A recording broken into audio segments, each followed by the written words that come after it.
Thank you, darling. It's interesting how the truth can sometimes seem might malleable, depending upon your point of view. Like how those dime novels make you out to be something you're not? Jack, don't be starting trouble. No, he's right. They do tend to exaggerate. Did they exaggerate your part in taking down the Daltons? Well, I was there in the flesh, boy, so I saw what happened firsthand.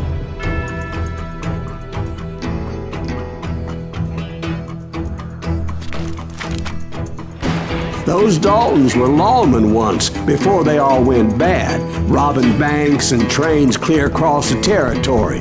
Until Coffeeville, of course. I was one of the citizens who took up arms that day. Fighting on the side of right? I did my best, sir. We all did.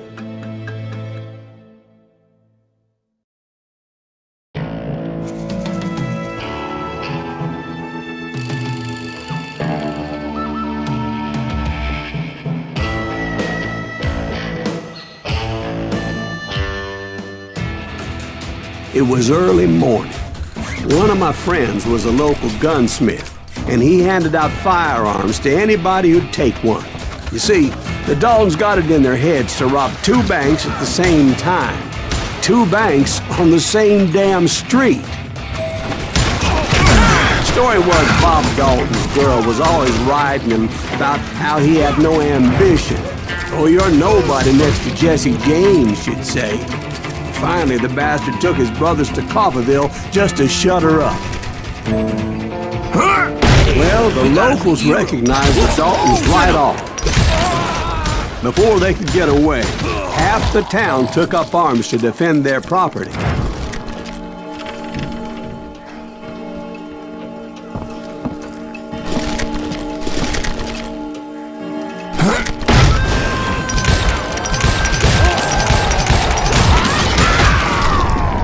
The brothers paid dearly for their stupidity, but everybody knows they had it coming. There's more to it than that. I read all about that day, so I know for a fact that it went down very differently. First of all, it was high noon. A posse of U.S. deputy marshals were on the rooftop across the street. Get ready, boys. They're gonna make a move. Lawmen had been tracking the Daltons for months, and now they finally had them dead to rights. Among them was a bounty hunter feared by many a lawbreaker. The marshals tried to get the Daltons to surrender. They'll give up eventually. We just gotta wait till something bitches out. This bounty hunter knew that the brothers were far too proud to ever lay down their guns.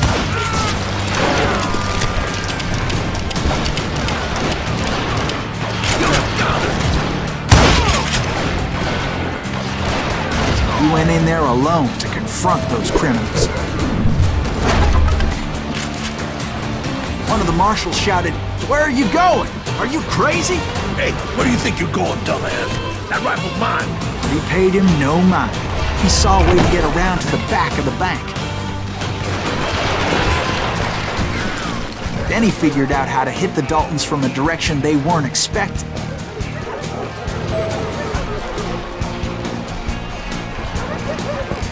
From above. Fortunately, a water tower was right there. A moment later, he was climbing up a steep ladder, laughing at danger as he did.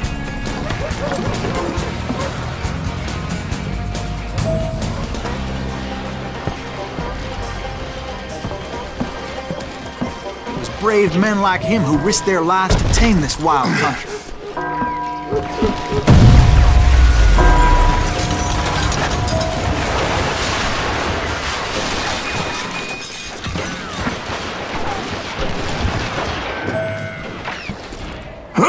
We've got company.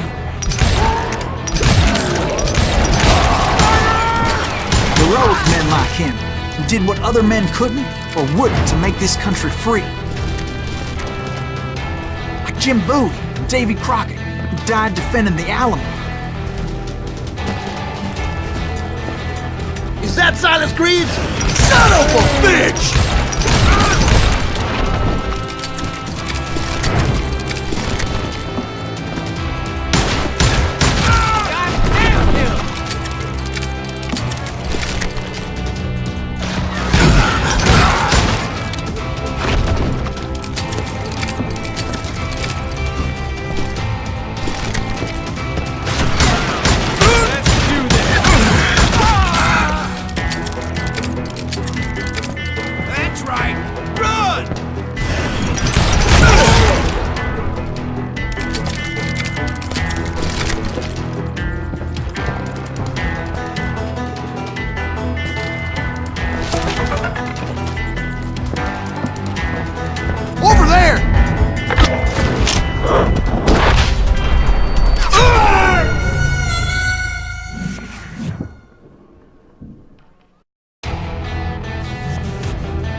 Greaves! What the hell? Blam! Blam! He came away victorious, taking down those thieving Daltons.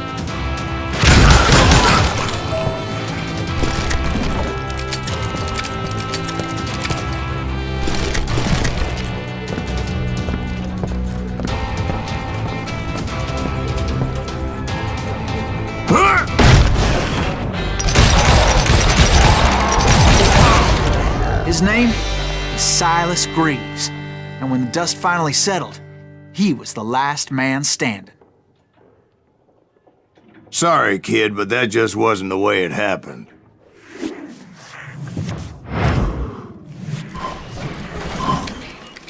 It was early evening, not high noon.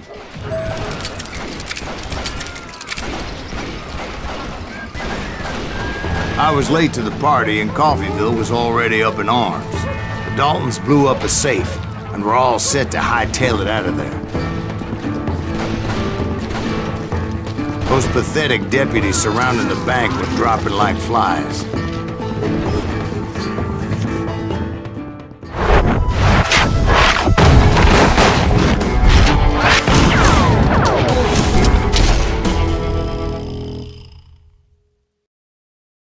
I had been tracking those jokers for months, waiting for them to do something reckless. And finally, they did. Those stupid bastards decided to rob 2 banks at the same time in the same town where everybody knew them. But they still had friends in Coffeyville.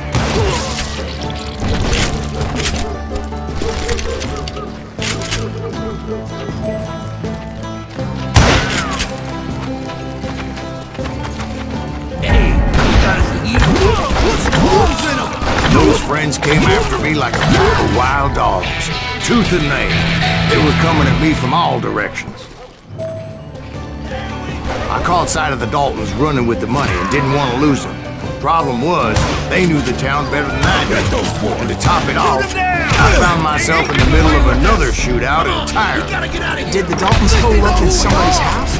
No, it was the Smiths, I believe. They were cousins of the Daltons. And they were shooting at the Browns, who were shooting at the Daltons. Which wasn't any surprise, because those 2 families have been feuding forever. And since the Joneses are related to the Browns, they shot at the Smiths, pissing off the Heimhoffers, whose daughter recently married a Smith. Well, bullets were flying every which way as all the old feuds in Kansas caught fire all at once. There was a hell of a lot of pissed off people in Coffeyville at that. But that's just the way life is sometimes. Shit happens.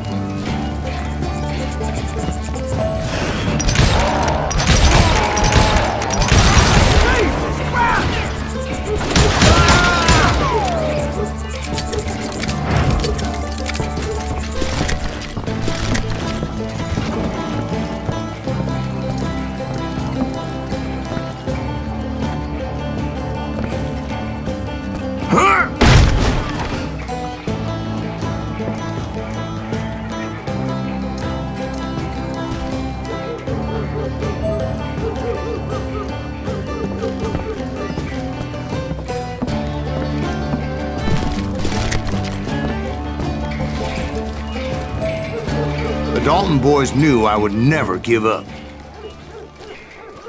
Those Daltons weren't the sharpest knives in the drawer, but they always stood together. They set a trap to slow me down and allow at least 2 of them to escape. The 3rd brother stayed behind to plant me, just in case that trap of theirs didn't work.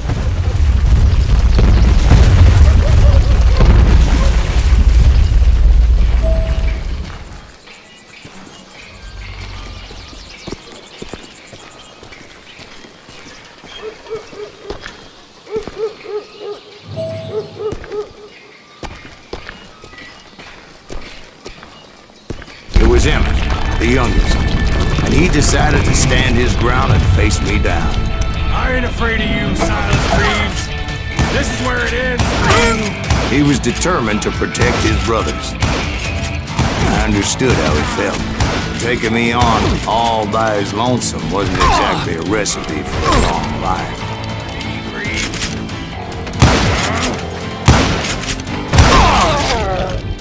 But Emmett Dalton survived the robbery in Coffeyville. He's the only Dalton who did. They say he was shot 23 times. Well, Dwight, who do you think put all those damn holes in him?